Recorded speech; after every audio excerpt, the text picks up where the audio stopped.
Jesus' birth. In 1643, the English Parliament outlawed not only Christmas, but Easter and other Christian celebrations. But by 1660, Christmas had become such a popular holiday that that law was repealed.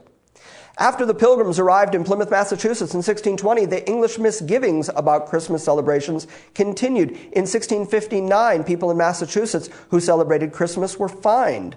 That law was struck down in 1681 because the popularity of observing Christmas had grown immensely. However, Christian groups remained divided over whether Christmas should be celebrated because of its ties to pagan observances. The Lutherans, the Dutch Reformed, the Catholic, and Anglican churches forged ahead with the celebrations, while the Baptists, the Presbyterians, the Quakers, and Puritans continued to rail against it. Even today, some Christian groups, including many Churches of Christ and Seventh-day Adventists, do not acknowledge Christmas as a religious observance. How does he conclude? Now Satguru Sivaya Subramanyat Swami has created a modern-day festival of Pancha Ganapati to coincide with the Christmas celebration for Hindus who are living in the West. And it's a means of participating in the festive season without all the trappings of another religious holiday. So what did they do? They did the same thing that everybody else has done. Well, there's a party this day anyway. Let's join it. Exactly. We'll make it ours. We'll just take it. We'll just bring everything into that December 25th pagan holiday, and we'll just all celebrate. But listen, that was a Hindu writing who understood that Christmas is a pagan holiday. It just seems to be the Christians, the people who are supposed to be following Christ, who don't seem to understand that. But everybody else does. Now, I never got to the Bible verses, so we're going to do that next week. We're going to read the real story of the birth of Christ. And we're going to, again, have to expose some of the traditions, like the wise men, who were never there when the baby was born. They came to the house he was living in when he was about 2, which explains why Herod killed all the children 2 and under. It's so illogical to think that the wise men could have gotten there. By the way, there weren't 3, and they weren't kings. Get that out of your head. So, is God mad? That's a really good question. James asked, so is God mad about this? What do you think? Does he love anything more than he loves his son? Oh, he loves his son. And the birth of his son and the death of his son are the 2 most magnificent events in human history on planet Earth.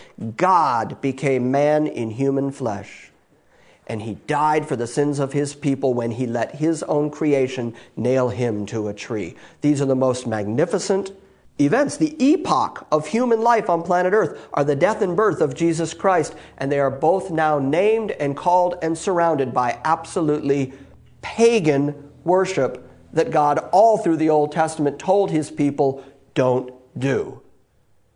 Can God possibly wink at this? Can he possibly not be mad by it? Can God possibly be looking at the whole world and saying, sure, it's a Giant Springer episode, but I don't care. I'm all right with sin. I don't care.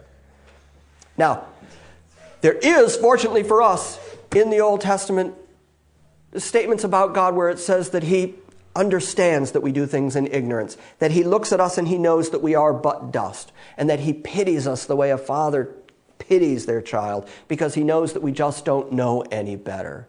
Will God forgive people for the ignorant things they do? Yes, we still call the days of the week by pagan names. Is God, up there ticking off and checking off every time we do that so we can hold it against us?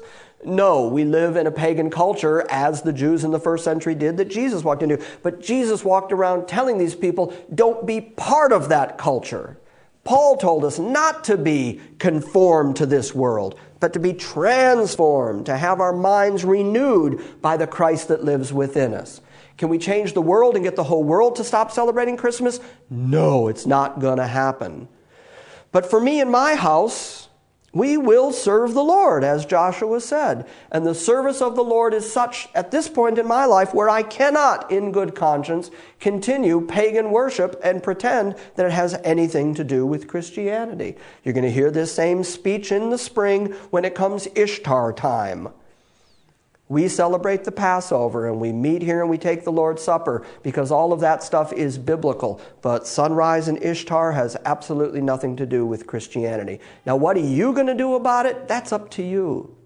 Like I said, we ate turkey and more chocolate goodies than we should have and passed around gifts yesterday and had a real nice time together.